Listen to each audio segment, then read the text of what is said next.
Thursday mornings, we give a little time to Mr. Mark Shepard, our superintendent of Fremont Public Schools. Welcome.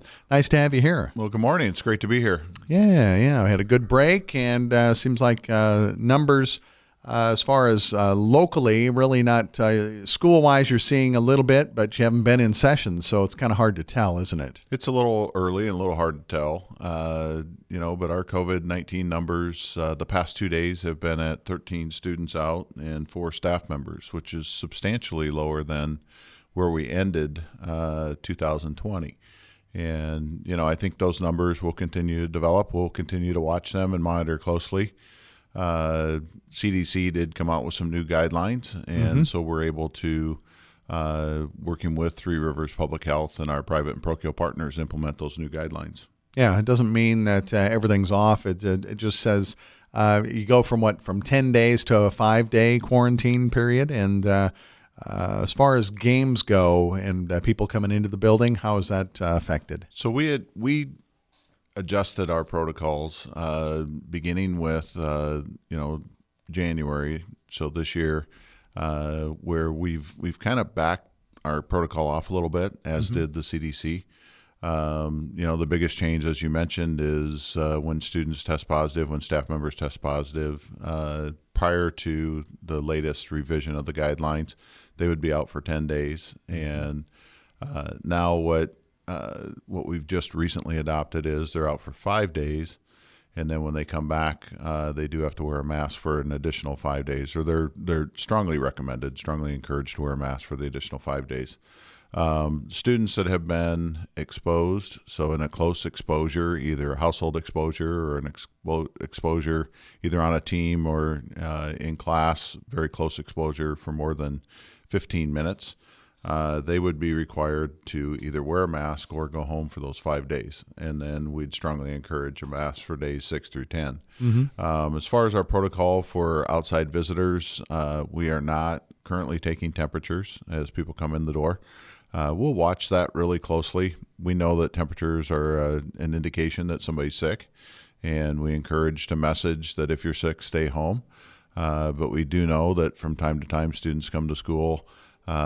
Maybe they start the day without a fever, but by about 10 or 11 o'clock in the morning, if they're on some type of medication, some type of Tylenol or ibuprofen, it might be wearing off about that time. So if we start to see those numbers go up, if we start to see more influenza as the Omicron variant continues to work its way through our community, we may re-implement that protocol. Okay. All right. This weekend should be a big weekend. You have the big basketball games at home, and along with that, teammates' big chili feed. So you're always very cautious with those kind of things. So let's talk a little bit about that. You bet. So this weekend is a big weekend for our teammates program. It's just a great program that connects students with adult mentors. And Teammates was started by Tom and Nancy Osborne quite a few years ago now. And we've had a Teammates chapter in Fremont for quite a few years. Molly Brown currently leads that effort and does a great job with it. And what happens on Saturday is Des Moines Adams, who's the new executive director for Teammates, is going to be in town. That's our annual chili cook-off. We weren't able to have that this last year due to COVID. And so they're excited about that. We have teams of individuals that create chili, and it's just a great public event, and we hope that our community comes out and supports that. All the proceeds go to support our local Teammates chapter. The games actually start at 3:30 with JV boys and girls games against Lincoln East. The varsity girls game then follows at 5 o'clock. And the boys varsity game at 6:45. The chili feed starts at 4 o'clock. And so you purchase your tickets.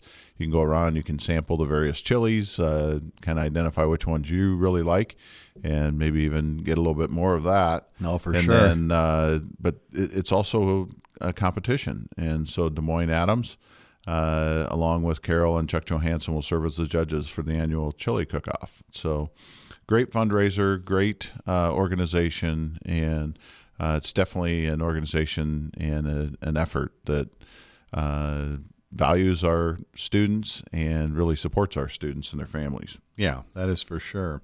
And with an event like that, you encourage people, if you're not feeling very good, don't show up. You can always make a donation, though, that's for sure, or help out teammates in another way. Absolutely. And, and I think that's just going to continue to be our message throughout this next semester. We've been very successful. We were able to have school all last year. So far, we've been able to have school all this year. We've kept our students and our staff safe, and we've kept them in class. And, with very few exceptions where we had a few Epilink exposures this last semester, we really do encourage our families and our parents that if your child's sick, they need to stay home. Fever is that indicator. So if they have a fever, then they need to stay home until they're fever free for 24 hours. Yeah, that is definite. As far as vaccinations go, I know I think when we were in school, when I was a kid, it seemed like you just lined up and you don't really know any better. You just got your shot. That doesn't happen anymore. Kids have to have the permission forms and everything, don't they? Absolutely. And all of our vaccination clinics are held after school or on weekends. We partner with Three Rivers Public Health in that regard. And we just had one this week down at Washington School. We had just shy of 200 individuals from the community, not just our students and families and staff, but also other community members who attended that clinic. And we do encourage that if people want to get the vaccine, that they look at our website, look at Three Rivers website, find a location to get the vaccine, and go get it.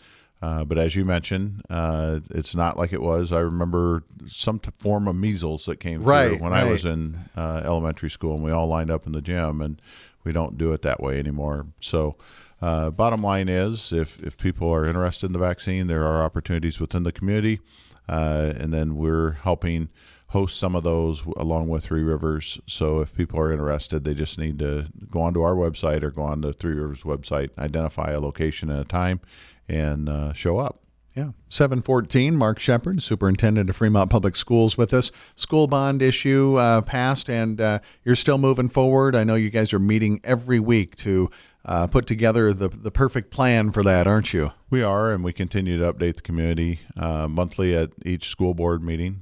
So Monday night, BVH Architects will be there to update the school board in the community in regard to where we are. Then we did start in December putting out a press release and then updating our website as well. Now that we have some drawings, they're still preliminary, but we'll work today with BVH the better part of the day on giving us an update, and then it gives us the opportunity to react.